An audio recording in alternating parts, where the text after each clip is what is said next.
জয় যিশু। আমি বর্ষা রয়। আমি কল্যাণী থেকে সাক্ষ্য দিচ্ছি। প্রভু যিশু আমার পরিবারে বড় অলৌকিক কাজ করেছে। আমার ভাই শুভ দাস, ওর বয়স 9.5 বছর।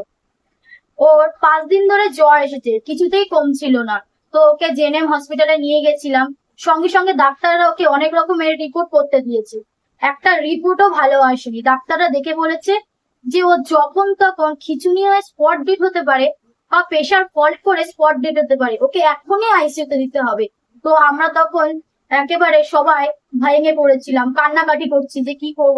তখন আমি সাগর বাচ্চার ভাইকে ফোন করে বলি ডাক্তার এরকম বলেছে যে ও আর বাঁচবে না। তখন সাগর বাচ্চার ভাই ওর জন্য প্রার্থনা করলো। ও বলল যে প্রভু যিশু বলছে ও বেঁচে থাকবে, ও মরবে না। তখন সাগর বাচ্চার ভাই আমাকে একটি বাক্য দিল, আমি মরবো না, জীবিতই থাকবো, প্রভুর কর্ম কাহিনী বর্ণনা করে যাব। তিনি আমাকে কঠোর শাস্তি দিয়েছে কিন্তু সঁপে দেয়নি মৃত্যুর মুখে। এই বাণীটা আমি চোখের জলে প্রার্থনা করতে করতে বারবার পড়তে রয়েছিলাম।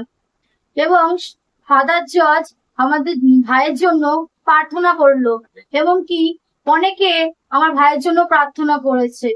এবং সকলের প্রার্থনায় আমার ভাইয়ের যে খারাপ রিপোর্ট গুলো ছিল সব একটা একটা করে নর্মাল হতে শুরু করলো, এবং আমার ভাই আস্তে আস্তে সুস্থ হতে শুরু করলো।